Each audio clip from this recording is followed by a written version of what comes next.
Hello, Shannon here. I thought I'd try to get me a quick video out tonight. I know it's taken me a lot longer than a couple of days to get this video out that I told you I was going to put out. I started looking at it and decided that there were some serious things that really I probably needed to include to explain some things about Adam and Eve within all of us. So before I get started, I'd like to thank you for coming and watching. I'd like to ask you to like, share, subscribe if you think it's information that you or a friend could hear and understand. I'd like to say hello to all of my couple of my groups that I post to, my friends and family. Before I get started, it's been a long journey, and I just wanted to say that when I started this journey, I would say I was pretty young. It's like probably right after I started having my children, as far as just being a seeker of the word and seeing what things meant. And I visited many different churches and studied under many different people in many different churches. We think that if a person is church hopping that they're just not being sound, but that's not true. Sometimes God wants you to get what you can get from each group, and he has a place for you to end up, and that's just where you go. And for me, in my situation, that's what happened. But the one thing that I noticed when I went to every church is there were a lot of really good people that people said a lot of really bad things about because of things that they did that people knew about. And so they were being judged harshly. And I would look at people and I would say, Lord, there has to be something again that we're missing, because I don't see these people as bad. I see them as good. And I know that there's some kind of a loophole that you've provided, because I don't think these people are going to hell.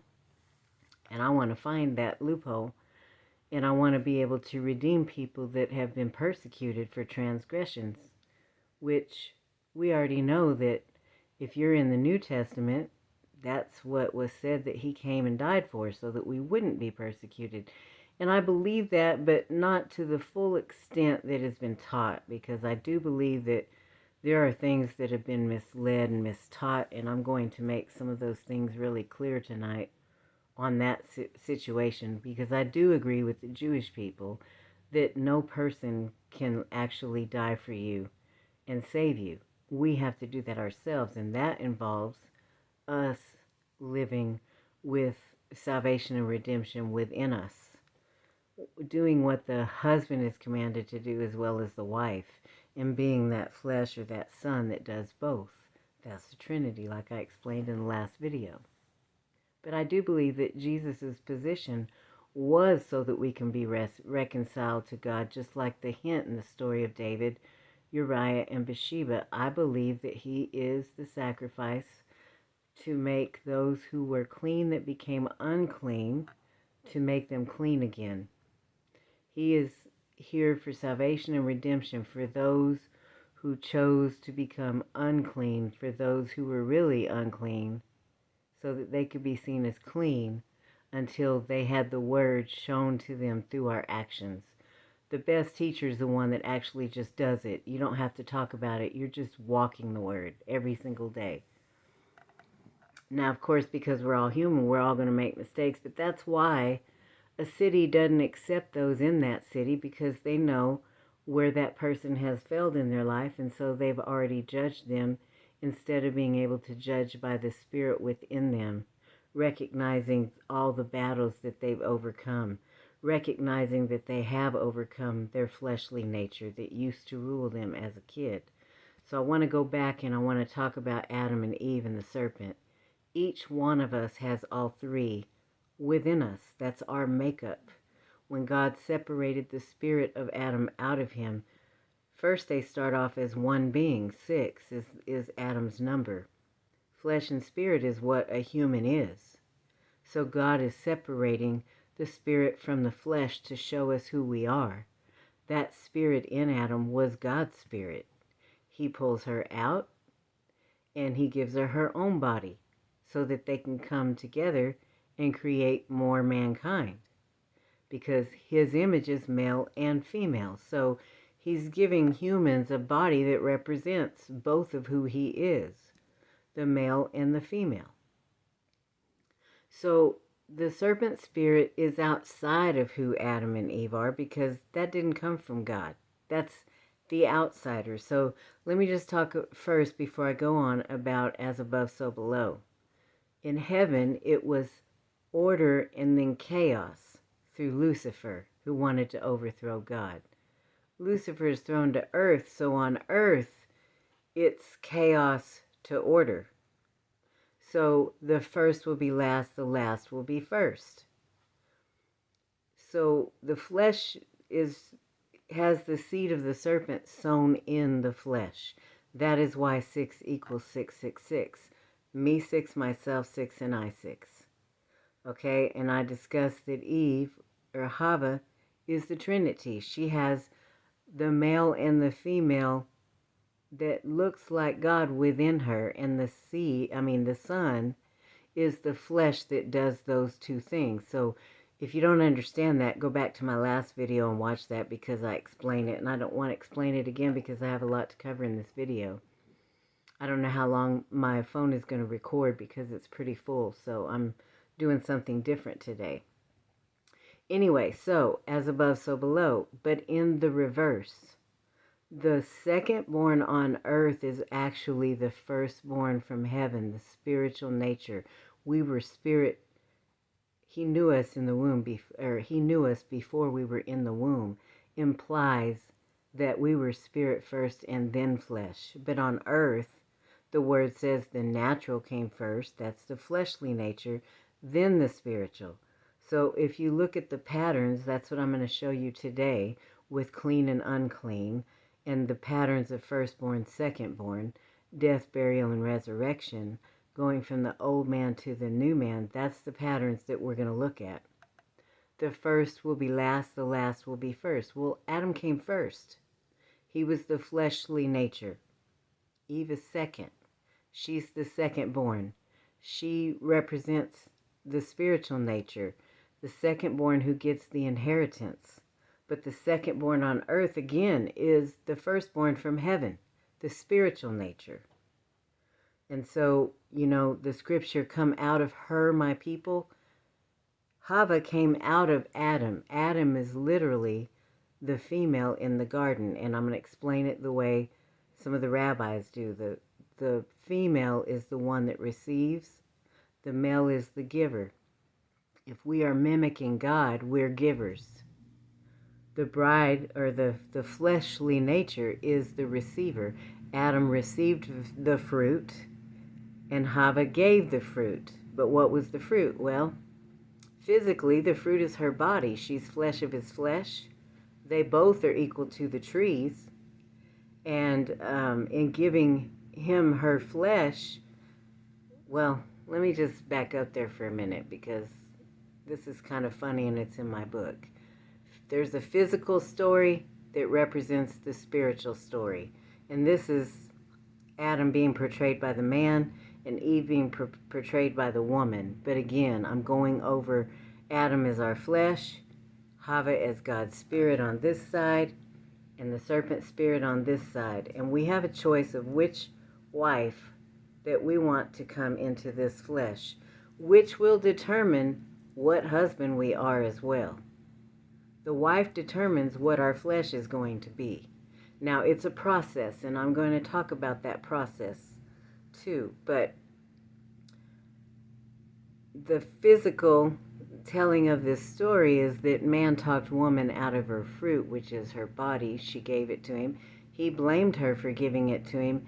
He runs and hides in the garden while she is hiding him. That is a physical story. It's a story that's been going on since the beginning of time. But the spiritual story is that, and clean and unclean is in there. The second witness is in there. Eve was the second witness that incriminated herself. She had to make that choice because she was being accused of something. And in order for her to cover her neighbor and maker, or to cover her head, Adam, because he's her head, She had to take the blame. I did it. I believed. You can't be deceived unless you first believe. So she's the second witness. He's accusing her. He's the first witness. She's the second witness. So she is deemed as unclean. However, she was really the clean. She abided by the law of love. She covered her neighbor and maker. She sacrificed herself. She covered her neighbor and maker. Adam sacrificed his neighbor and maker and covered himself. He made his flesh, he is flesh, the Baal. So if you look at the scripture, God tells Adam, because you listened to your wife. Now remember, we've got a possible two wives. The spirit of the fleshly nature is not the spirit of Chavah. It's the spirit of the serpent. The spirit that blames flesh and blood, flesh and God. Adam blamed flesh and God. That's the spirit that was in him. So he is getting death because he listened to this wife over here, not Chavah. We've got two possible spirits within us, and our flesh is going to be a reflection of whichever one we choose. Now, when he's speaking to Chavah, he says, you will desire your husband. Her husband is her flesh. And your flesh will rule over you. Your husband will rule over you. Now, remember, Adam is to work the field. We all have flesh that goes out and works the field. Our spirit has to stay home and train the children up in the way of the Lord. If you choose to hear this wife, this one's not going to train the children up in the ways of the Lord. It's going to be the opposite. He's not going to lay his life down, and he's not going to take the blame and respect the husband. That's exactly what's happening in the garden. But if you remember, the seed of the woman is going to defeat the seed of the serpent. Now, the seed of the woman is not referring to Mary. It's referring to Chavah. So she did something right. And I will die before I say that it's not the way that I'm saying it is. Now, you don't have to agree, because I'm not going to force my opinion on anybody. I'm giving you information that I see, that I have studied out through the Word, and I'm going to give you some things that Chavah did according to the New Testament. In Ephesians 10:6, I have my feet shod with the preparation of the gospel of peace. She's coming in peace. She's not fighting him by saying, no, you did it. She's saying, yeah, I did it. That's peaceful. Taking the blame. I have my waist girded with truth. She's speaking truth. Because what is the truth? We're not fighting flesh and blood. We're fighting principalities and powers. And what is she saying? She was deceived by principalities and powers. But where was the principalities and powers? You know, I've seen posts about she believed what she wanted to believe. No, if you understand that the principality and power was within her husband, Adam, that is how she was deceived, because she's assuming he's good. God gave her to him. Remember, it's not good for a man to be alone. This is not something physical. Men can be alone every day and be fine. This is about the fact that it's not good for human or flesh to be alone without the Spirit of God. And that's what she represents. She's the gift to him. That's a gift to keep him from self-destructing. But we all have this within us. We all are having a war within us. Are we going to be run by the Spirit, or are we going to be run by the flesh? And so far, the dominating spirit that has run everybody, for the most part, is the fleshly nature, or we wouldn't have all the disorder. However, I can see that God has had us going towards being operated by the spiritual nature for a very long time. It's just that people have not trained their eyes to see what's really good and what's really wicked, because they're judging on physical rules rather than the spiritual rules. And I'll get into that when I talk about the story of Aladdin. And I'll just mention it now. You know, the New Testament, where Jesus says, if you've kept the law of love, you've kept all the law. He's not getting rid of any law. The law is still the law. And if you haven't kept it, you broke it. But I will talk about Aladdin starts off with Aladdin stealing food for him to eat, and he also gives a portion of the little bit of food he gives to some children that are hungry.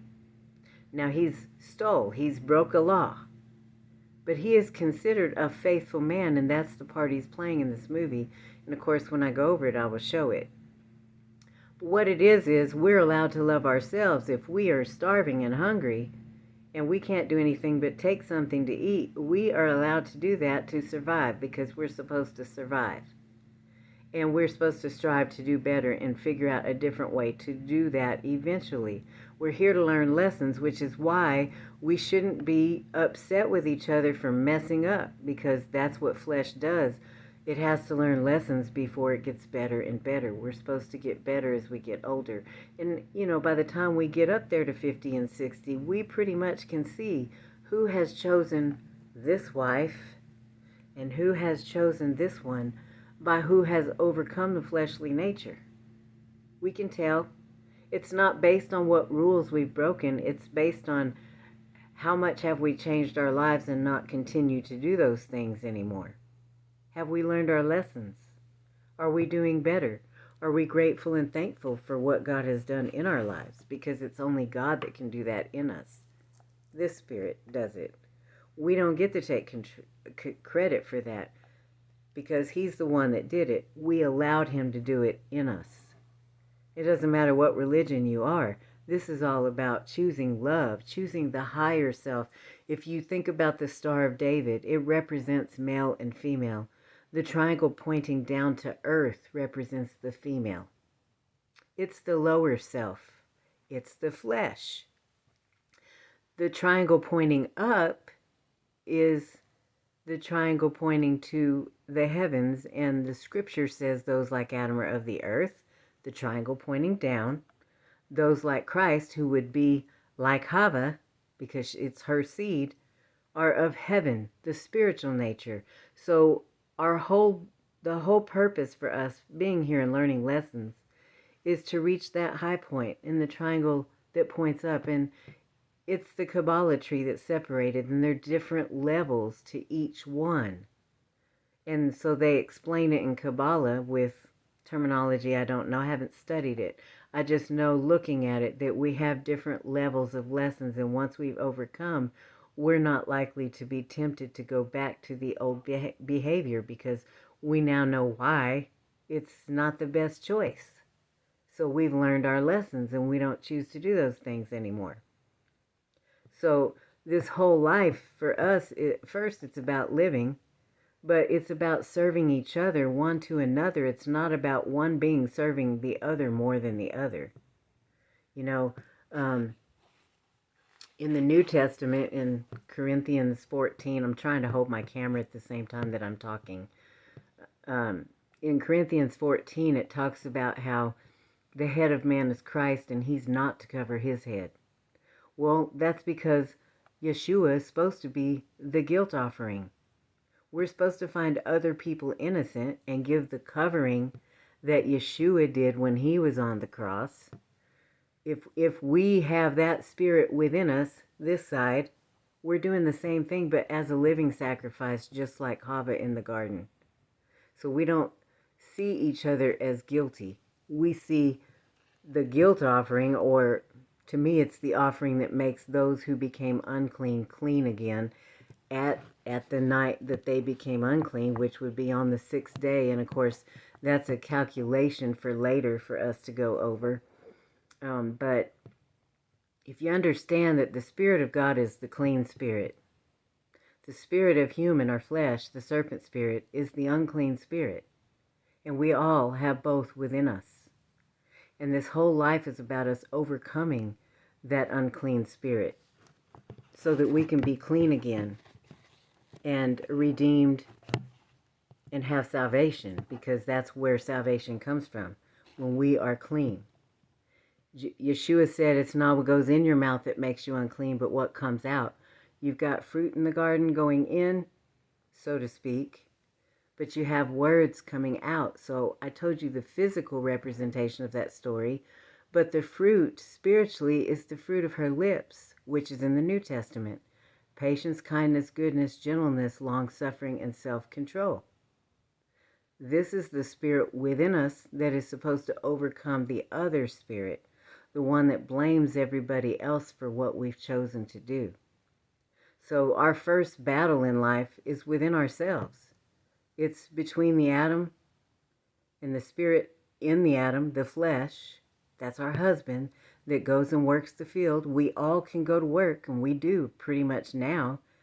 And the spirit, which stays home to train the children up in the ways of the Lord. This is our home. This is our temple. So we've got two possible wives.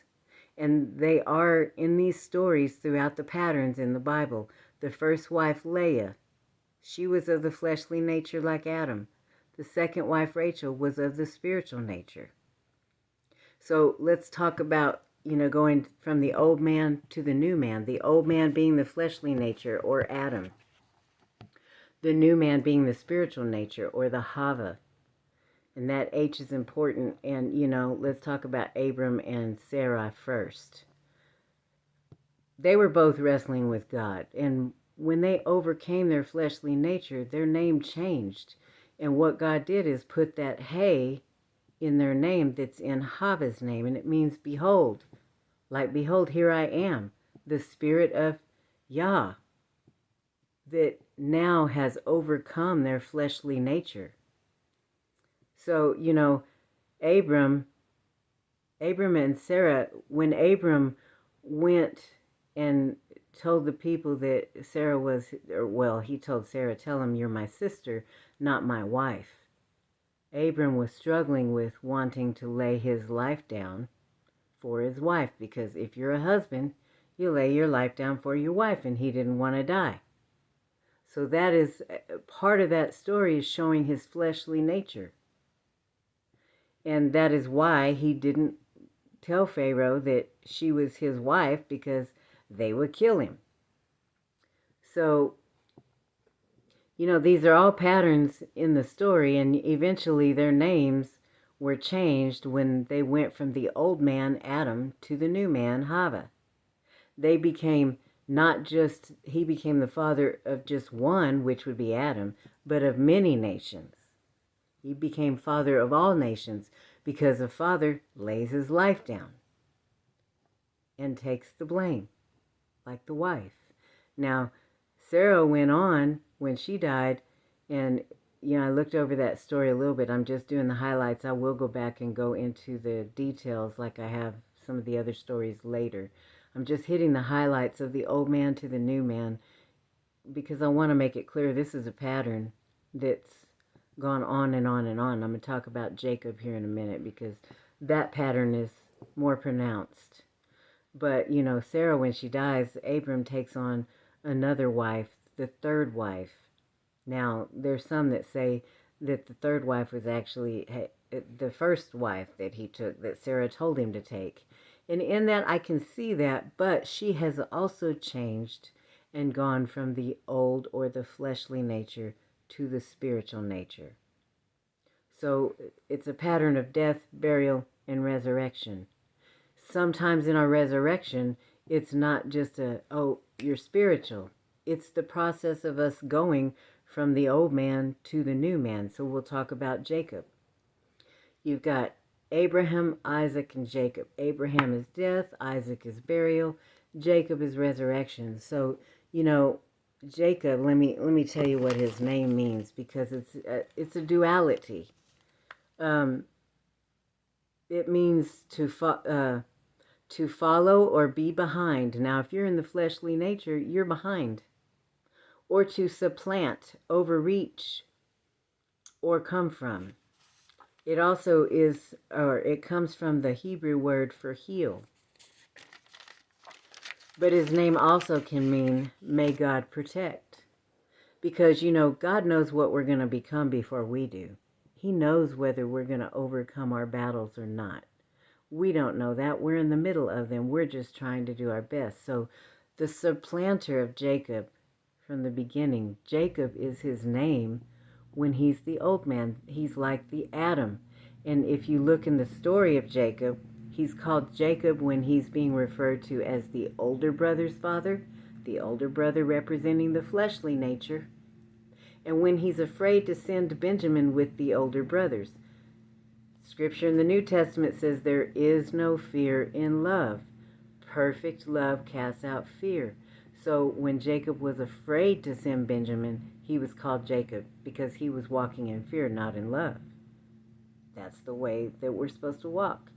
Love is the highest commandment. And he wasn't doing it. But when he's referred to as Israel, when he's the father of the secondborn or the spiritual nature, and when he became courageous and he did a David, my beloved, and he decided to send him even though he was afraid. You know, you can be afraid, but if you're courageous, you're going to do it anyway. And so once he did that, he was referred to as Israel. It's a name change. So, you know, all of these things are pointing to that, and you don't need the New Testament to, well, we all needed the New Testament to see some of these things going on there, but we also all need to know that the whole word goes together. That's why I'm in both sides. But let me just talk about Jesus as the sacrifice. Now, there's many people that say, well, the sacrifice has to be an animal, but if a man can't die for another man, the highest form of life, then why would an animal be able to? Because what I explained in one of my other videos is that it was misunderstood that it was a literal animal that God actually sacrificed in the garden. Through Chavah's words, he was sacrificing her fleshly nature. That's why she's spiritual. She chose to operate in the spiritual nature. So when Yeshua comes on the scene as a man, he literally was God's sacrifice to make those like Chavah, who were clean that became unclean, for those like Adam, so that they could see an example. They're the younger. You remember, we, as above, so below. Parents tell their older child to serve the younger and to show them how to behave. And eventually, if they don't get it, well, then they get punished and they start being held accountable. So that's what's happening. Chavah's the older. She's serving the younger, Adam. From heaven, she's the oldest, but from earth, she's the younger. You see, I'm hoping that you're seeing the reverse, because it really is. The first will be last, the last will be first. The last testimony, the New Testament, was the testimony of the spiritual nature. The first testimony, Adam's testimony, the Tanakh, is the testimony of the flesh. But the physical world is not the whole truth. It's a bunch of half-truths, and a half-truth is a lie. So we have to be able to put them all together in the right order to get the whole truth.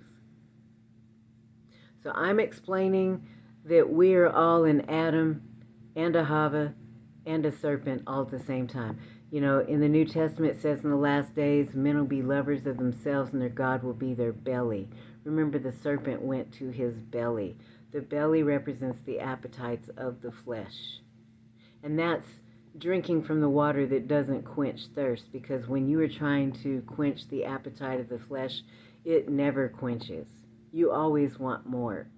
There's never enough. You're never satisfied with life. You can't be grateful because you always want more. So I'm hoping that we can kind of see the patterns here and put two and two together and come up with the same sum. I'm just pointing out what I've seen through these stories, and I'm hoping that you're seeing them too. But I'm going over this because in the next movie that I go over, and I'm hoping to have that out by the end of the weekend. Guys, I work a job during the day too. I'm tired, I'm still injured, I'm trying to heal, and this takes a lot out of me too. When I get home, I'm really tired and I want to sleep and I want to get off my feet, and it's just really hard to get to the other things that I want to do too, so it takes time, but slow and steady wins the race. I believe in quality work and not necessarily quantity. There will be lots of quantity when I can leave my day job behind. And then I hope to really take off and have something every day for you, because I certainly am not done learning. But I want to give you what I already feel like I know. Now, I say that because we can always still be wrong. I'm a human being. I'm giving you my set of eyes on the word that you have also looked at to give you another perspective. You can decide if you can, believe that or not. But back to Yeshua and the sacrifice. Let me just say again, as above, so below. If my children came to me and they had done something wrong, an animal sacrifice is not going to cut it. I'm sorry. They are going to have to be responsible for their own actions by putting away their fleshly nature that caused them to do whatever they did and to humble themselves. That's what's going to have to happen. And I don't get that out of myself. That comes from the God above, the one that we are supposed to look like. So in that sacrifice, Yeshua is called the second Adam. He is literally living out the punishment of the first Adam, but so are all of us. Flesh chose the physical world first. He chose to live first, and all of us are in flesh that lives first and dies at the end of our life. The spirit, like Chavah, which is the God spirit, Yeshua, salvation and redemption, the essence, lays its life down in the flesh while the flesh is living. So we're supposed to be living sacrifices. And then lives after it's laid its life down. Then she lives. So one is choosing death first in order to live. The other one has chosen life but will die. And remember, I said these patterns of death, burial, and resurrection. While one is dying, being buried, and then resurrected, the other one is doing the opposite, because we can't all do the same thing at the same time. Now, these are different patterns. If you were into astrology and you understood that God made those planets and that there are for set times and seasons, and we all have these seasons in our life of death, burial, and resurrection in some form or another, you would understand that some cycles can be 30 years while another cycle could be 2 or 3. It still represents death, burial, and resurrection. It's a cycle. It's a wheel within a wheel. And so I find it so beautiful how God has worked his plan out. The cycles going on in the sky is to finish in us what he started in us in different areas of our life, and it's hitting all of us different compared to when we were born. For me, I've been in a cycle with Pluto in my first house since 2008. Pluto is the planet of destruction so that we can be built back up in a firm foundation. And Christopher Witecki, I hope that I explained that right. If you guys want to be more into astrology and find out what's going on in your life so that you can know what's coming, I'll tell you, it's kind of like a race you're running, or if you're working out and you ask your trainer, well, how many more do I have to do? If you know your cycles and what's going on, you know how long it's going to last, you can fight the good fight knowing when the end is coming. But when you are blind and you're like, oh my gosh, how many more laps do I have to run before it's over? You're likely to give up before you finish if you don't know when the race is done. You can keep going when you know how much more time you have. And, if we all knew these things, we could help each other get through the rough cycles and keep going and not give up, commit suicide, or whatever else because of how difficult the cycle might be. Part of the cycle I've been in my first house of identity. I'm switching identity. I'm going from one thing that I've done for work to something totally different that I'm sure many of you watching are surprised because you didn't know that I was doing what I'm doing with my studies in the Bible. That's why you can't judge a book by the cover, because you don't know what people are doing behind closed doors. You don't know where their hearts really are. You don't know how deep a person may be. So I'm hoping that I have covered everything that I wanted to cover, but in the movie Aladdin, the reason I wanted to talk about, Adam being our flesh, Chavah representing God's spirit, the serpent representing the other way that we could go. And listen, Chavah ate and gave the fruit to Adam, flesh. what is going on there? She's become one with flesh in that she breaks the rules. But she did not become one with the spirit that sacrifices others and covers themselves. That's not how she became one. So from the outside, we all break rules. But the why is important to God. If we broke the rule to keep the highest law, which is the law of love, that's parentheses. Remember that I'm the one that led you out of the land of Egypt by my hands. He's saying when you're looking at other people and they're breaking rules, remember, you're not breaking those rules because I led you out of the land of Egypt. You didn't do it, I did it. So don't judge those people because they're not on the same page yet. Give them time to get there. Let them make their mistakes and learn their lessons because they will catch up in their time. That's what that's all about. So, the persecution for transgressions of others, it's a no-go, guys.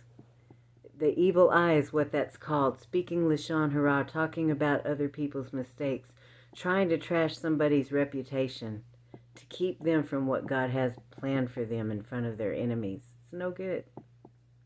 And I mean, we've all been guilty of it. I've certainly had my tongue on some things that it shouldn't have been on, but I've learned lessons the hard way. And I can talk about it because I have done that. But, I would like to be the one that, reminds us all to watch what we say and how we judge others because we don't know what's going on the inside from the heart. We all have a battle that we're fighting. And it's not an easy battle. It's a very difficult battle because not only are you fighting within yourself, like your flesh is saying, oh, you're worthless. You're not good enough for this. Who told you that you could talk about the Bible? You're just a woman that nobody wants to listen to. That's what the flesh is saying. Nobody wants to hear what you have to say. You might as well just give it up before you even start. That's the voice that I have had to handle on top of all the voices outside of me saying the same thing when I know I was called to explain it. And I've had to fight that voice and fight it, knowing that it's not from God. That it's not God's voice talking to me. It's just like the people, oh, I shot so-and-so because a voice told me to do it. Yeah, I believe they did hear a voice say that because I had a voice one time when I pulled up to the light and there was an old lady walking across the street and I distinctly heard a voice say, run her over. And I said, no, I'm not going to do that. We don't do things like that. And I addressed it. That is why we need to know what God's word says so that when we do hear voices that we know did not come from us, we better not yield to those voices and do what they say because that's straight up the principalities and powers that we're fighting. And it does happen in our minds. And it happens from outside of us because, there's marriages, and I can talk about my marriage. It just ended after a very long fight, and I've been very upset about it and trying to heal from that too because it was not my plan. But you can have in a marriage, it doesn't have to be the man or the woman particularly, one or the other can have the voice of Chavah working through them, while the other one has the voice of the enemy working with them. That's unequally yoked. Okay? If both don't become the new man, there's no way for that marriage to happen. There's no way for the healing to happen. Both people have to choose the same voice. So, a lot of my beliefs have changed through the years because I always said, I'm only getting married once. Right now I'm saying I'm only getting married once because I don't see myself ever doing that again. But that's only because I've been hurt. And, we're hurting people. People hurt people when they're hurting. I'm not mad at my husband, my ex-husband. I'm not. He is what he is and I am what I am. And it was through everything I've been through with him that I am who I am today. It was necessary. All of the battle, all of everything was necessary for me to become the person I am today. And all I can do is pray for him because We're not on the same page, maybe not in the same book. Doesn't mean that he won't be. It doesn't mean I'm better or he's better or worse or any of those things, because we both made major mistakes. It just means that our paths have taken different paths. We were at a fork in the road, and one of us chose one path and the other one chose the other, and we just can't walk the same path anymore. And that's just the way it is. Divorce is necessary sometimes for the mental health of both people, for the healing and the restoration.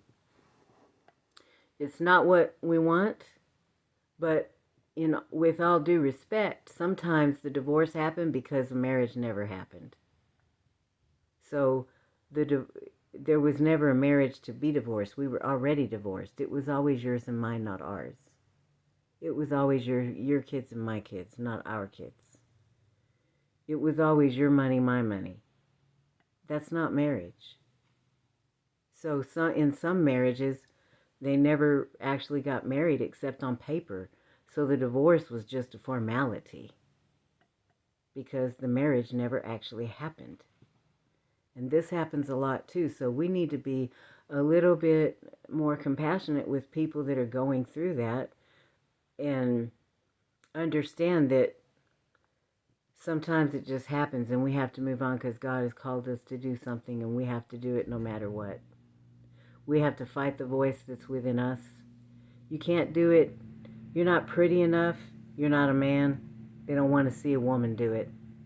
You're fat. You're too skinny. You're too old. I have to fight that voice a lot. That voice that tries to kill us. We have to fight that voice. And then we also have to fight the voices outside of us that are coming against us and pointing fingers and judging and, oh, she doesn't know enough. She never went to school. She didn't do this. She didn't do that. She can't be a part of our group for whatever reason.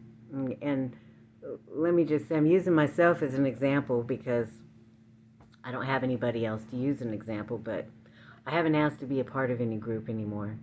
I used to try to want to be a part of the group, but if you're rejected over and over and over again, well, I have this book written by Jonathan Cahn, and in one of his chapters, he talks about the double negative that heals, and one of them is to reject rejection. And now that's what I'm rejecting the rejection. And it's kind of like what Yeshua said. If you deny me, I will deny you. Well, that salvation and redemption is living in me. If you have denied the salvation and redemption living in me, then that redemption and salvation living in me will be denying you. So, we all have battles to pick and choose. We all need each other. It's not okay to single somebody out and act like they're the enemy when all they're trying to do is help. And at the same time, we can't think that everybody's against us either. That's the voice of the enemy trying to tell us that, oh, nobody's going to like you, they don't understand you, which I've had a very hard time trying to communicate this message. I would just tell you that my book has been out almost 5 years. I have a chapter covering what I'm talking to you about today. It's called The Husband is to the Flesh as the Wife is to the Spirit, where I break down Adam and Eve and the serpent within each one of us. That's the first way that Adam and Eve can be seen. The second is God's stereotype. He stereotyped that there are more men that look like Adam spiritually and more women that look like Chavah spiritually. But there's exceptions to every rule. There are men that speak like Chavah. There are women that speak like Adam. I've talked to both. I have. I know right away. Just today, I talked to one person that got everything I said, and I talked to another that didn't get any. And I love them both. We're just on different planes. We're not in the same space, and it's really okay. So, with that being said, I hope that you've gotten something out of this and can see the beauty in the layers that God has put in His Word. And the beauty and the magnificence of humanity that He has created. And, through the clean and unclean. Chavah, the spirit, is actually covering the flesh. We're covered from the inside out.